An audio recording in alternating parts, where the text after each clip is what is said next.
হযরত উমর রাদিয়াল্লাহু আনহু খলিফা হিসেবে শুধুই শক্তিশালী প্রশাসক ছিলেন না, বরং সাধারণ মানুষের প্রতি তার হৃদয় ছিল অতি উদার ও দয়ালু।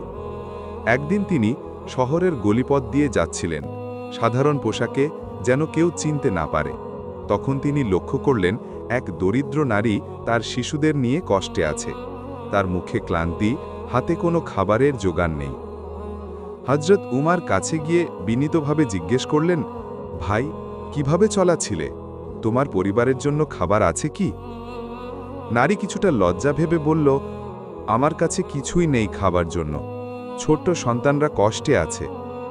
হযরত উমার তখন নিজের সাথে থাকা কয়েকটা সিক্কা এবং শুকনো খাবার তুলে দিলেন, কিন্তু আরও বড় সাহায্যের জন্য তিনি বাড়ি ফিরে নিজের ধন থেকে চাল, গম এবং তেল নিয়ে এসে তাদের কাছে পৌঁছালেন।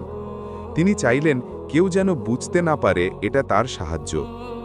কয়েক সপ্তাহ পরে শহরে একজন ত্রাণ বিতরণ অনুষ্ঠান হয়। তখন হযরত উমার নিজেই সেখানে হাজির ছিলেন, কিন্তু তিনি নিজেকে সাধারণ মানুষের ভেতরে মিলিয়ে রাখলেন। কেউ চিনতে পারল না যে এই দান আসলে খলিফার পক্ষ থেকে এসেছে। হযরত উমার কখনো মানুষের প্রশংসা কামনা করতেন না, তার উদারতা ছিল নিখুঁত ও স্বার্থহীন। একদিন এক ধনী মানুষ হযরত উমারের কাছে এসে অভিযোগ করল, আমার জমি থেকে কেউ চুরি করেছে, আমি চাই তার শাস্তি হোক।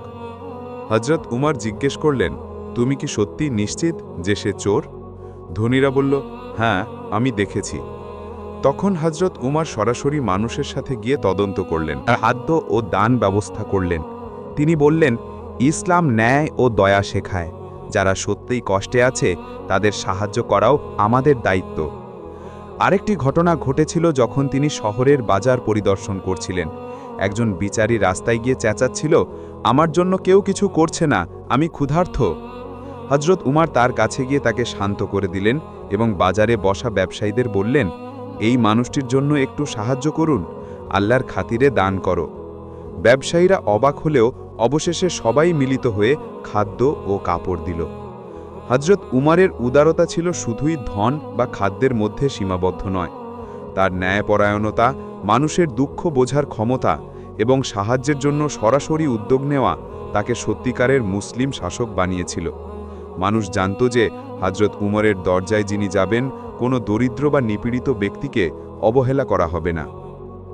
এই গল্পগুলো একত্র করলে আমরা দেখতে পাই হযরত উমর রাদিয়াল্লাহু আনহু ছিলেন উদার, দয়ালু, ন্যায়পরায়ণ এবং সত্যিকারের মানুষপ্রিয় নেতা।